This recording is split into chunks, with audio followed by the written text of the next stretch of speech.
மொத்தம் 10 ஏக்கர் இடத்துல இயற்கை விவசாயம் பண்ணியிருக்கிறாங்க. ஃபஸ்ட்டு ஒரு சின்ன பிட்டு.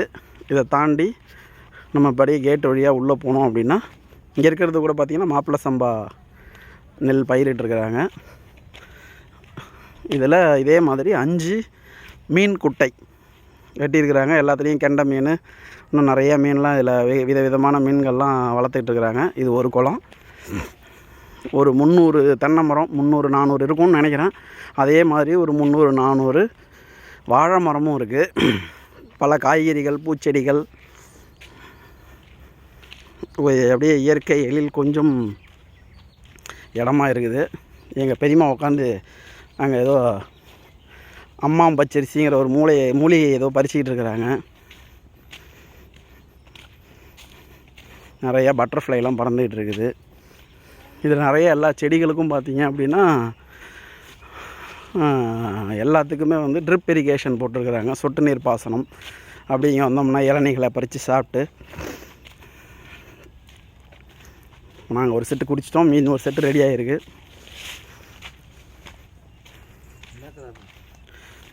வீடியோ எடுத்துகிட்ருக்கேன். உங்கள் ஃப்ரெண்டு சரவணன்னு ஒருத்தர் கேட்டார், அதுக்காக வீடியோ எடுத்துக்கிட்டு இருக்கேன். இங்கே வந்து வாழைக்கன்று போட்டிருக்கிறாங்க. இதெல்லாம் வந்து G9 அப்படின்னு சொல்லி டிஷ்யூ கல்ச்சரில் உருவான ஒரு வாழைத்தோட்டம்.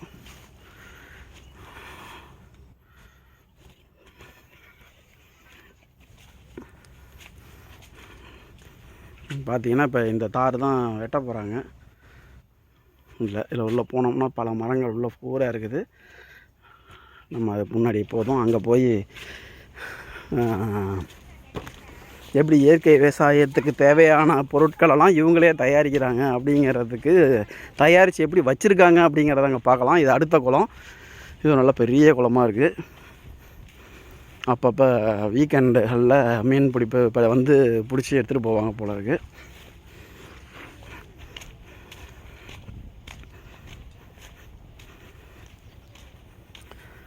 அங்கங்கே இதுமாரி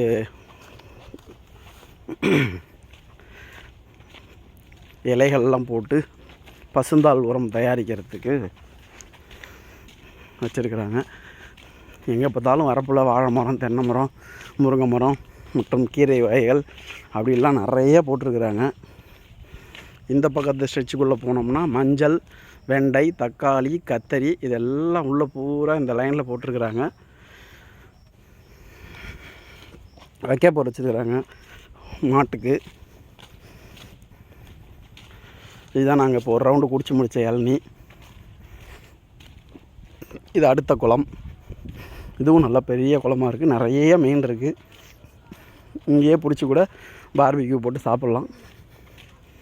ஒரு ஹேமாக் எடுத்துகிட்டு வந்தோம்னா 2 தென்னை மரத்துக்கு நடுவில் போட்டு படுத்துக்கலாம். இந்த பக்கம் நெல் இருக்குது. வரப்புகள்லாம் வாழை, தென்னை இருக்குது. ஒரு 7-8 நாய் இருக்குது இங்கே பாதுகாவலுக்கு. ராக்கி ஏன்டா சும்மா நாய் நம்ம புதுசாக இருக்கனால நம்மளை பார்த்து விட்ருங்குது. இங்கே பார்த்தீங்கன்னா இதில் தான் வந்து ஒரு பல்வேறு வகையான பஞ்சகாவியம், அமிர்த கரைசல், அப்புறம் ஈயம், அப்புறம் ஏதோ 1-2-3 பேர் சொன்னாங்க, அதெல்லாம் மறந்துட்டேன். இதெல்லாம் தயாரிக்கிறாங்களாம். ஒரு ட்ரம்மில் மீன் அமிலம் அது இது நிறையா போட்டு வச்சுருக்குறாங்க. இங்கேயும் வாழை, தென்னை, பம்பு செட்லாம் இருக்குது. போட்டு மோட்டர் போட்டு குளிச்சிக்கலாம். இது என் உயரத்துக்கு இருக்குது இந்த வாழைத்தாறு.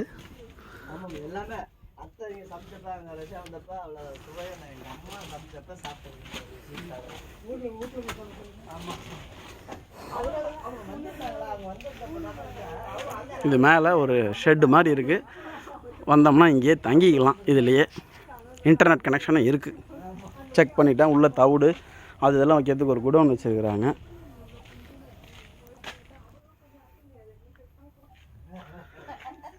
வாழை மரத்துலேயே ஒரு 10-15 வகை வாழை மரம் இருக்குது.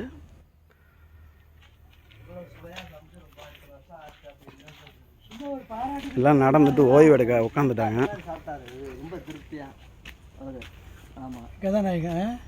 இவங்க தான் இந்த இத்தனைக்கும் உரிய கதாநாயகன். எங்கள்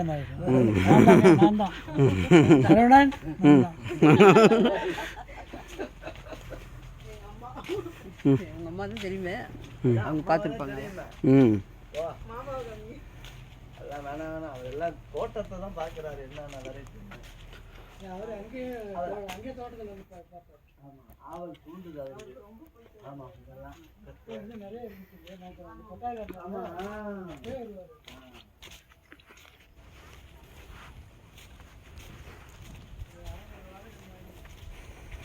இங்கே ஃபுல்லாக முன்னாடிலாம் பூச்செடி தோட்டம் போட்டிருந்துருக்குறாங்க. அப்புறம் எல்லாம் மழையில் இப்போ சரியாக வரல. எல்லாம் பழ மரங்கள், பச்சை மிளகாய்,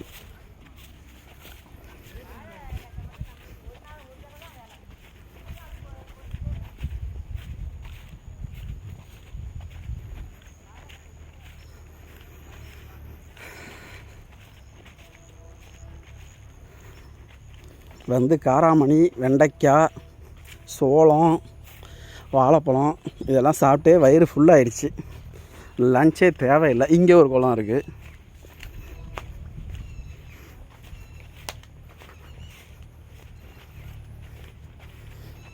மூணு பம்பு செட் இருக்குது, 5 குளம் இருக்குது.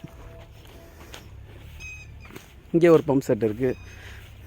இங்கேயும் ஒரு மினி ஃபேக்ட்ரி இருக்குது. இங்கேயும் வந்து இயற்கை உரத்துக்கு தேவையான ஏதோ பல கரைசல்கள், அமிலங்கள்லாம் இங்கே தயாரிக்கிறாங்க.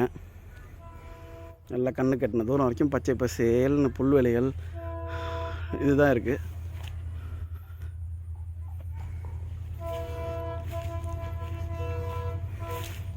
பார்த்தீங்கன்னா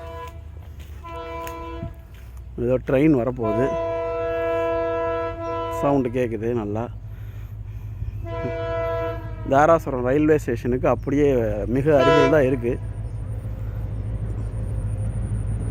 பார்ப்போம் என்ன ட்ரெயின் வருதுன்னு. கிராஸ் ஆகுது.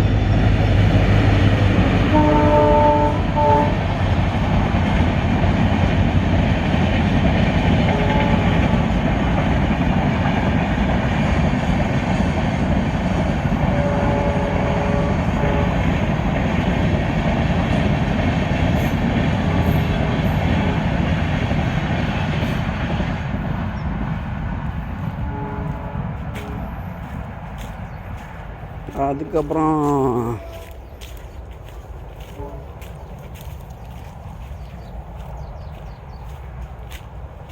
இல்லை ஏகப்பட்ட வாழைப்பூ, வாழைக்காய்,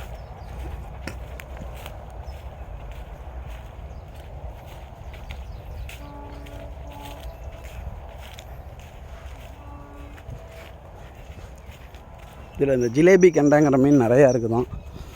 ஆனால் அதை யாரும் நிறைய பேர் வாங்க மாட்டேங்கிறாங்க அப்படின்னு சொல்லி அதையே வச்சு அதையெல்லாம் வந்து பிடிச்சி போட்டு மீன் அமிலமாக தயாரித்து செடிகளுக்கு உரமாக பயன்படுத்துகிறாங்க. எல்லாம் டீகம்போஸ்ட் பண்ணுறதுக்காக ஏதோ பல ஐட்டங்கள் பண்ணியிருக்கிறாங்க.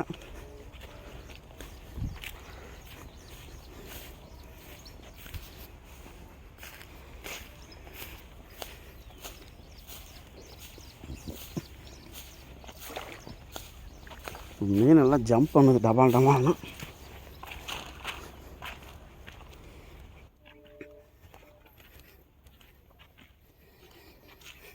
சோளம் மயிலுக்குன்னே விட்டுட்டாங்களாம். இதை நிறைய மயில் வருதுன்னு. பார்த்திங்கன்னா தக்காளி, கத்திரிக்காய், கொத்தவரங்காய், பச்சை மிளகாய் எல்லாம் நிறைய காய்ச்சிருக்கு.